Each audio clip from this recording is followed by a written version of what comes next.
Hi everyone and welcome back. Okay, today let's talk about what could arguably be considered among the top 5 nightmare situations and scenarios for writers who wish to have their work traditionally published. And it is this: the publisher, after I've signed the contract, after everything has been agreed to and things are sort of out of my hands, the publisher will take my manuscript. They will make changes, they will publish the book, and I might not even know about it until it's too late. But the long and the short of it is, those changes were not authorized by me. I don't approve of those changes. They have made my work into something I don't recognize. I have heard this in some form, this concern expressed for years now from writers, typically writers who either had a very bad experience with a maybe not totally above board publisher, or writers who have not yet been published but who are interested in it, who really sort of dream about that, but at the same time, this fear is holding them back. This fear is sort of grabbing onto them at night and not letting them go. So let's talk about it. Okay, so again, I think this is a top writerly fear. I have my notepad here if I keep looking off camera. I wanted to make sure I covered this thoroughly. Because I have a lot to say on this topic. I have definitely heard a few horror stories here and there, and there's some caveats there I'll get into. And the main message here that I want to relay in this video is that this scenario, while yes, it could happen, and yes, I do believe it has happened, it is completely avoidable. Okay, so first of all, for the writers who have had this happen, if you've gone with a publisher and maybe things haven't been spelled out really well and you thought things were fine and the book would look one way, but then when it comes out and it's released to the public and totally out of your hands, it looks another way. Things have been changed without your approval. First of all, no, this is not okay if you did not authorize the publisher to do this. Second of all, you should know that in traditional publishing, this is not, in my view and in my experience, this is not standard practice. I can tell you a little bit about my experience, and I think is the experience for most traditionally published authors who are signed with an above board, legit, professional and established publishing house. Typically what happens, there is, well, in my experience, what typically happened is there was a phone call each time. At the beginning of the process, like before contracts were even signed, I've talked about this a little bit in previous videos, there's a phone call, and I'm not gonna pretend that all editors do this, but I don't think it's uncommon. You meet the editor, they talk to you as the author. Hey, I loved your manuscript. Here's what I loved about it. I really am excited to work with you on this. Hopefully that's the attitude, because editing can be hard and you don't want to work with someone who's sort of humdrum about the process. Hopefully they love the work, they acquired the work for that reason, or they brought it to someone in the publishing house who would acquire the work if they're not an acquiring editor, and they're able to really articulate the things they love about that manuscript. So great start we're off to at that point, right? Just fantastic, because what writer, having labored over this manuscript for potentially years, doesn't want to have that validation? It's quite lovely. And it's one thing when your friend or your mom or your coworker, your spouse says that, oh, you're so great, I love your work. That's nice. But when someone who really doesn't have any reason for you to be happy says that to you, and they are in charge of shepherding your book out into the world of readers, it really is very special. So ideally, there's that first phone call. In the instances when I have had this phone call with my editors, a very important thing has happened. One, I've sort of had a list for them, a question list, pre-prepared, because typically this phone call happens after you've had some time to think about it. So that's one thing, and maybe the subject of another video. The other really important thing that has happened, that has not come from me, it has come from these editors who were professionals and knew what they were doing, was this: they were able to articulate clearly any major changes they would like, keyword like, to see in the manuscript. Okay, such as, I really love this. And if it's pre-contract signing, if this call is happening before a contract has been signed, because maybe it's a let's sort of feel out the situation call for both of you. I really love this. Would you be willing to change X, Y, and Z? And I had this question in both of those calls, and in both cases, it was very interesting to me and really, really solidified knowing that these editors would be great to work with on these particular projects, because the situation was I had actually had that thought in the back of my head. And I won't get into details, but a major element of the book, maybe not major, but a somewhat significant element of one book, for example, there was a character and a sort of a tone. It was a whole sort of subplot that was happening, and I wasn't sure that it really worked, but it wasn't glaringly obvious that it didn't work, so I kept it in. And as soon as that editor said, hey, here's one thing that I like it, but I think the manuscript might be stronger without it. As soon as she said that, I was like, yes, you've articulated that well, and I totally agree. And I also knew that I had someone who could help me keep the manuscript strong and actually make it stronger while removing that element and doing it in a seamless way. So that's something really, really important that I will say. Any major changes that an editor wishes to see, that editor should be able to articulate that clearly right up front. Now, I'm not talking about minor changes. I'm not talking about sentence level line editing type changes or, this paragraph's a little strange. I'm talking about anything that is going to significantly alter how the book currently looks in its current form. Okay, so that is something I highly encourage you to do, and to know that that is not unusual. So if you're worried about this, communication is key. You'll want to talk to the editor in question. If you already have one, or if that's just a dream at this point, or if you think you're going to have one soon, have that talk. Don't be shy about that. It is way better to have what you might think will be an awkward conversation, and good editors know how to have these conversations, by the way, so hopefully that concern is squashed right away. It's much better to have that conversation up front than to have a nasty surprise down the road. Also, if these types of changes are not explicitly spelled out in your contract, let's say you already have the contract, maybe it hasn't been signed yet, maybe it has, watch for any of this language that discusses changes that will be made, changes that can be made by the author versus changes that can be made by the editor, and when. This is not necessarily standard in all contracts, but that is something you can have your literary agent, if you have a literary agent, you can let them know ahead of time. This is something I'm going to want to see in my contracts. Many publishing contracts are sort of boilerplate to begin with. Negotiations happen between the agent and the editor, and you can let your agent know up front, this is something that I'm concerned about. Call me superstitious, but I want to make sure there's some language in there that in some way addresses this. Whether or not it will happen, whether or not everyone will agree to that, anyone's guess, but you can at least put out there that this is something you are potentially concerned about. Okay, so if it's not explicitly spelled out and you want it to be, I would push for that for sure. So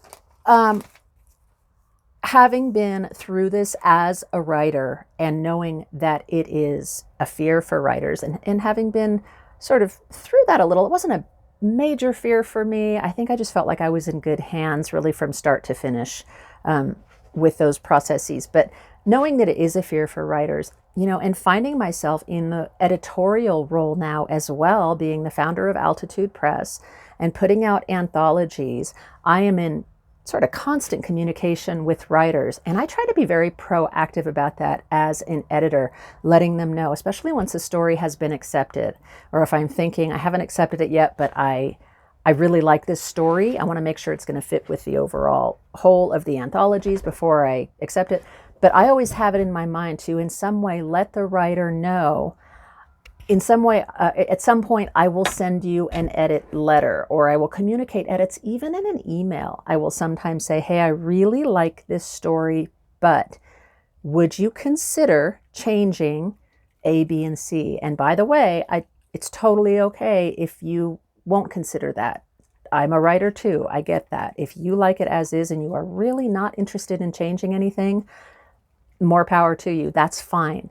But again, I always want the writer to know that I respect that this is your creation. And that said, as the editor of this anthology that's coming out, I would really like to see this. And so I'm clear about that. It's just a conversation. Again, really helpful, I think, to have as soon as possible. So another thing from my experience on the writer's side, I was always pretty much told very clearly, Nicole, this is your manuscript. This is your baby. Here's what I would like to see. Now, if there is an obvious language usage error or a sentence structure error or something like that, obviously those are a little bit non-negotiable. If there's just something that you're not taking poetic license with it, it's just the sentence is strange and it's poorly constructed, obviously not a problem there. But if you're trying to do something with that sentence and it's not working and you're trying to have it say cut off, like the speaker, it's a quote and the speaker cuts off in the middle, your editor might say, can we have them say a little more before we cut off that line? That's, again, it's all typically negotiable. Now, there are some authors who are hard liners about this.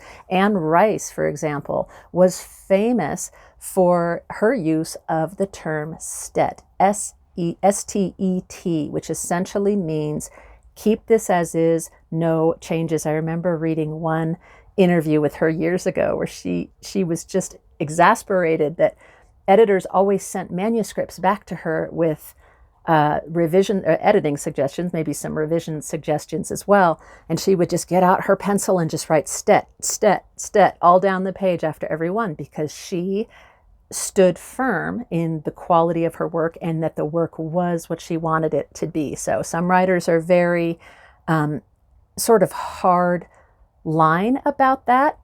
I don't necessarily suggest that. This is coming from both the writer's viewpoint and the editorial viewpoint. I definitely suggest that you keep a somewhat open mind when it comes to suggestions. When you get that edit letter, which is something that's very typical, once a contract is signed and you are officially with this publishing house, you are working with this editor, typically what will happen is that one of the first things is you will get an edit letter. The editor has spent time looking through your book. It might be mostly content related. It might be a little more line editing, line by line.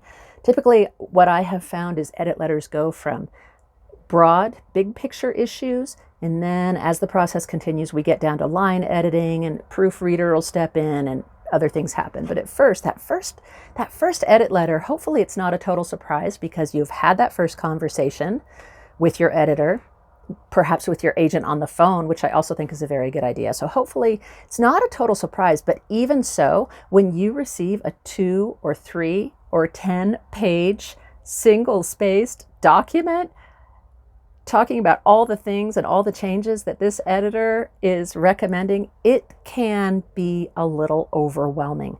So I would say put it away for a little bit, breathe, go do something fun. Do not panic. Do not give in to the panic. Very easy to do because you think, they hate my book. Why did they buy my book? What is happening here? Why am I even doing this? A good editor will be really thorough, and that will be expressed in the feedback, especially right at first when you guys haven't yet really dug into the manuscript. So be open-minded. You might read that edit letter and go, what are they? No, I don't want to change that. No, that's the whole point of the story. And you might feel exasperated at some points. I would bet, though, again, if you put that away, give it a little time and come back to it, and excuse the rocking camera. The dog keeps coming in and out of the trailer, and it's it's kind of making it rock back and forth. I would say if you trust this editor, you know they've done good work with great authors in the past, keep an open mind, be willing to come back to that feedback, and don't be surprised if you start to come around and go, you know what, they actually have a point. I was overwhelmed before, I was a little emotional, but now that I look back at it, they actually have a point. Hey, what are you doing? They're licking the barbecue out there. So that's one thing. Keep an open mind. I would say also, when you're submitting work, let's just back it on up. Let's hit the rewind button. And Assume there is no publishing contract. There is no editor yet. You are just at the submission stage with your writing. Maybe you're submitting a short story, sending it out to different outlets, or maybe you are trying to get a literary agent and you're sending out a query and you have your pages waiting. Either you have a partial section, which is maybe the first 3 chapters, or you have a full, sorry, I'm trying to see what dog is doing what. Junebug, come here. Junie. Or maybe you have a full, whatever you have as far as your pages, know the submission guidelines. Again, if this is querying an agent, or if you're sending out a story. Typically, if you're sending a whole manuscript to an editor, you're doing that without an agent. Typically, that happens with an agent, but if you're doing that without an agent, same thing. Know the submission guidelines, and I can speak to you as the editor here as well.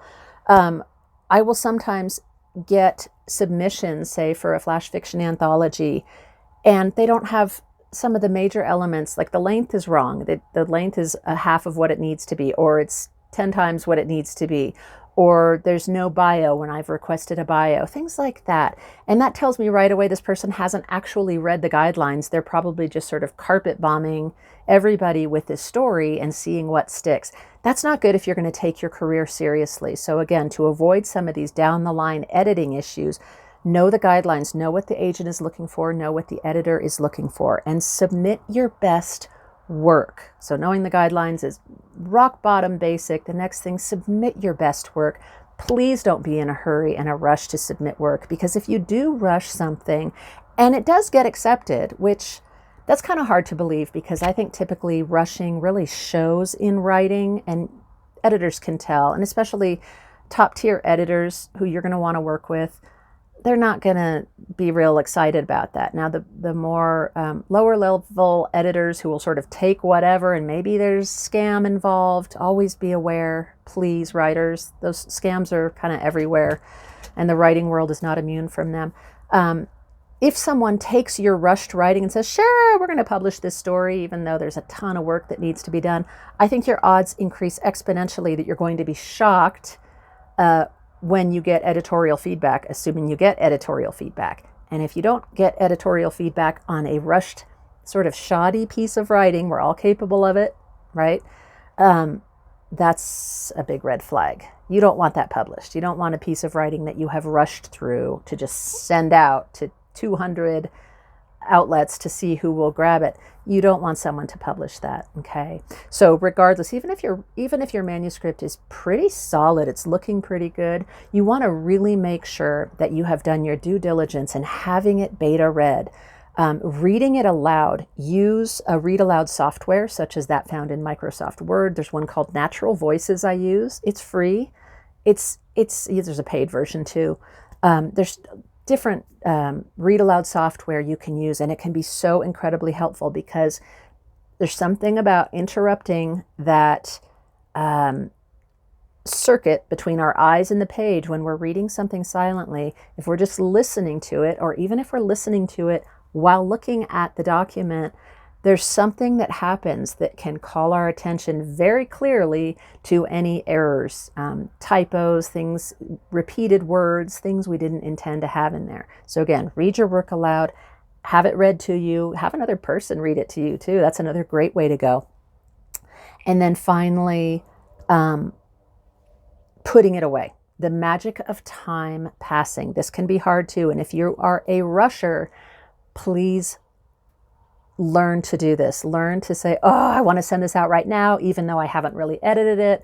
I just want to send it out and see what happens. Please don't. The publishing world is not huge. So editors who see your next piece might go, oh no, this is that person who rushed, and might just dismiss it without even reading it. So don't do that. Again, I know I'm kind of hammering that point in, but putting work away before you send it out. I would say put it away once you think a final draft is pretty solid. Bring it out, listen to yourself read it, listen to someone else read it, have beta readers look at it, put it away again. I really don't think this can happen too many times. This does take occasionally an extraordinary amount of patience, but it's time well spent. You can work on other projects in the meantime. And when I say put it away, maybe a week, maybe 2 weeks, just a long enough period of time to build in some objectivity on your part so that when you come back to those pages, you can read them in a little bit more of an objective way. You can go, okay, I'm seeing that this actually doesn't work as well as I thought. And you can sort of read it as someone who's new to it. Not totally, but you can do that a little better when you've had time away.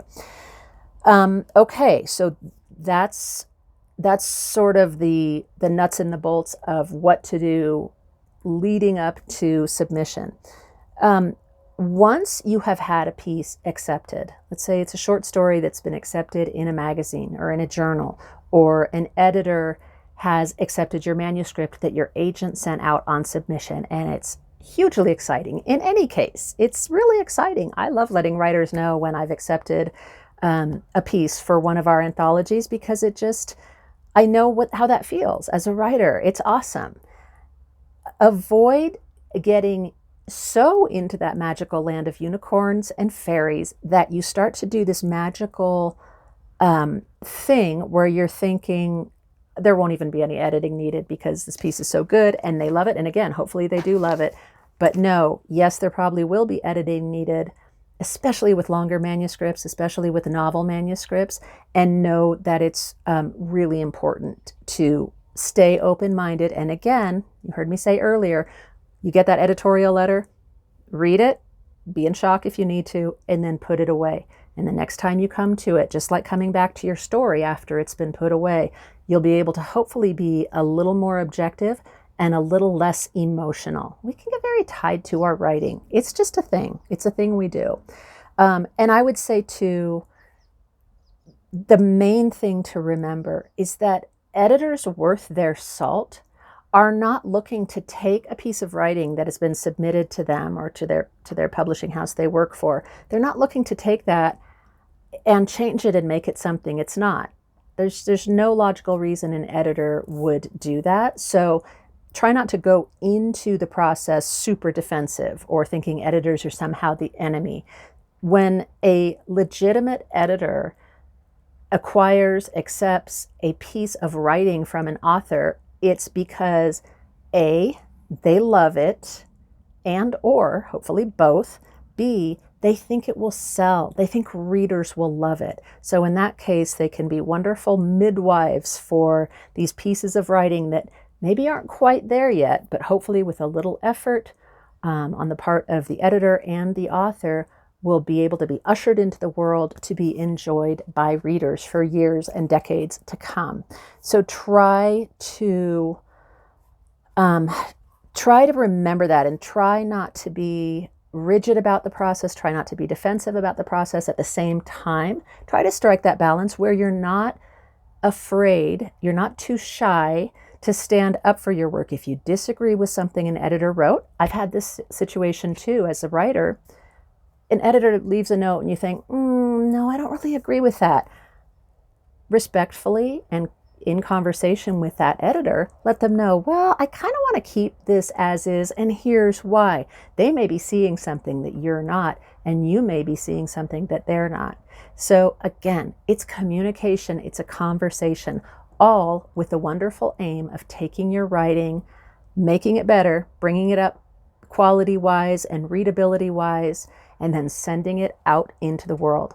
I hope this video has been helpful. If it has, I would love it if you would like and subscribe and all that good stuff. I would also love it if you'd leave a comment. Let me know if there's anything you'd like me to discuss on the channel, or if there's anything about this particular issue of being fearful that an editor will change your work. If you've experienced this, I would love to hear your story.